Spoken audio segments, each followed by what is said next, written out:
কিভাবে আপনি আপনার ফেসবুক অ্যাকাউন্টটি ডিঅ্যাক্টিভ করবেন আজকের এই ভিডিওতে আমি আপনাদেরকে দেখিয়ে দিব। সর্বপ্রথম আপনি চলে আসবেন আপনার ফেসবুক অ্যাপসে আসার পর এখান থেকে উপরের দিক থেকে থ্রি লাইনসে ক্লিক করবেন। থ্রি লাইনসে ক্লিক করার পর এখান থেকে এই যে সেটিং অপশন দেখতে পাবেন, এই সেটিং অপশনের উপর একটা ক্লিক করে দিবেন। সেটিং অপশনের উপর ক্লিক করে দেওয়ার পর এখান থেকে নিচের দিকে দেখতে পাবেন যে see more in account centre, এই অপশনে একটা ক্লিক করবেন।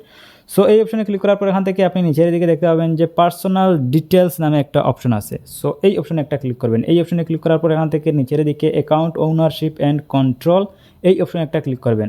এখন আপনার সামনে দুইটা অপশন শো করবে। এখান থেকে আপনি নিচের দিকে ডিঅ্যাক্টিভেশন অর ডিলিটেশন, এই অপশনে একটা ক্লিক করবেন। ক্লিক করার পর এখান থেকে আপনার সামনে ফেসবুক অ্যাকাউন্টটি শো করবে। এখান থেকে আপনি আপনার ফেসবুক অ্যাকাউন্টটি সিলেক্ট করবেন।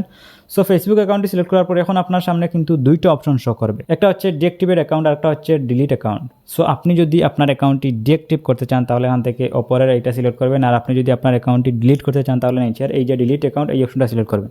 আপনি যদি অ্যাকাউন্টটি ডিঅ্যাক্টিভ করেন তাহলে সাময়িক সময়ের জন্য আপনি কি পোস্ট করেছেন, কোথায় কমেন্ট করেছেন, কোন পোস্টে রিঅ্যাক্ট দিয়েছেন, কেউ কোনো কিছুই দেখতে পাবে না। কিন্তু আপনি পরবর্তীতে আপনার অ্যাকাউন্টে নাম্বার পাসওয়ার্ড দিয়ে আবারও প্রবেশ করতে পারবেন। আর আপনি যদি এখান থেকে অ্যাকাউন্টটি যদি ডিলিট করে দেন তাহলে ডিঅ্যাক্টিভের মতো আপনি কি পোস্ট করেছেন, কোথায় কমেন্ট করেছেন, কোন গ্রুপে পোস্ট করেছেন, কোন পোস্টে রিঅ্যাক্ট দিয়েছেন, কোনো কিছুই কিন্তু কেউই দেখতে পাবে না। বাট নির্দিষ্ট একটা সময়ের পর আপনি আপনার ওই অ্যাকাউন্টে আর প্রবেশ করতে পারবেন না। এটা 20 থেকে 25 দিন পর্যন্ত সময় লাগতে পারে।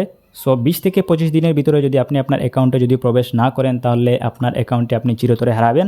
এই অ্যাকাউন্টে আপনি আর পরবর্তীতে আর প্রবেশ করতে পারবেন না। ঠিক আছে, সো আমি যেহেতু অ্যাকাউন্টটি ডিঅ্যাক্টিভ করব তার জন্য এখান থেকে আমি ডিঅ্যাক্টিভ এইটা আমি সিলেক্ট করে এখান থেকে আমি এই যে কন্টিনিউ বাটনে প্রেস করে দিলাম। সো কন্টিনিউ বাটনে প্রেস করে দেওয়ার পর এখন আপনার অ্যাকাউন্টের পাসওয়ার্ডটি এখানে দিতে হবে। সো এখান থেকে আমি আমার ফেসবুক অ্যাকাউন্টের পাসওয়ার্ডটি দিয়ে দিচ্ছি। পাসওয়ার্ডটি দেওয়া হয়ে গেলে এখান থেকে কন্টিনিউ বাটনে একটা প্রেস করবেন। সো কন্টিনিউ বাটনে একটা প্রেস করার পর এখন আপনার সামনে ঠিক এরকম একটা এন্টার পেজ কিন্তু চলে আসবে। এখন এখান থেকে বলতেছে যে আপনি আপনার এই অ্যাকাউন্টটি আপনি কেন ডিলিট করতে চাচ্ছেন, যে কোনো একটা কারণ এখান থেকে উল্লেখ করতে হবে। এখান থেকে যে কোনো একটা আপনারা কারণ দিয়ে দিবেন, দিয়ে এখান থেকে কন্টিনিউ বাটনে একটা প্রেস করবেন। সো কন্টিনিউ বাটনে প্রেস করার পর এখন আপনার সামনে ঠিক এরকম একটা এন্টার পেজ কিন্তু চলে আসবে। এখান থেকে আবারও বলতেছে যে ডিঅ্যাক্টিভেট মাই অ্যাকাউন্ট। সো এখান থেকে আরেকটা অপশন দেখতে পাবেন যে কন্টিনিউ ইউজিং মেসেঞ্জার। আপনি যদি ফেসবুক অ্যাকাউন্টের সাথে মেসেঞ্জার সহ যদি আপনি ডিঅ্যাক্টিভ করতে চান তাহলে এখান থেকে আপনি এইটা সিলেক্ট করে দিবেন। সিলেক্ট করে দিয়ে এখান থেকে ডিঅ্যাক্টিভেট মাই অ্যাকাউন্ট, এই অপশনে একটা ক্লিক করে দিবেন। সো আমি চাচ্ছি যে আমার ফেসবুক অ্যাকাউন্টটা শুধু ডিঅ্যাক্টিভ হবে, মেসেঞ্জার এটা ডিঅ্যাক্টিভ হবে না। আমি মেসেঞ্জারে কারোর সাথে চ্যাট করব। সো আমি এখান থেকে এইটা সিলেক্ট করবো না। ঠিক আছে, সো এখান থেকে ডিঅ্যাক্টিভেট মাই অ্যাকাউন্ট, এই অপশনে আমি এখান থেকে একটা ক্লিক করে দিলাম।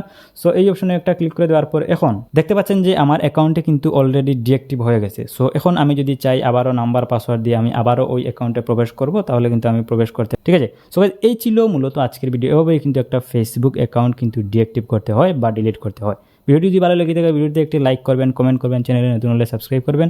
আজকের মতো আমি জানি বিদায় নিচ্ছি, দেখা হবে নেক্সট ভিডিওতে। আল্লাহ হাফিজ।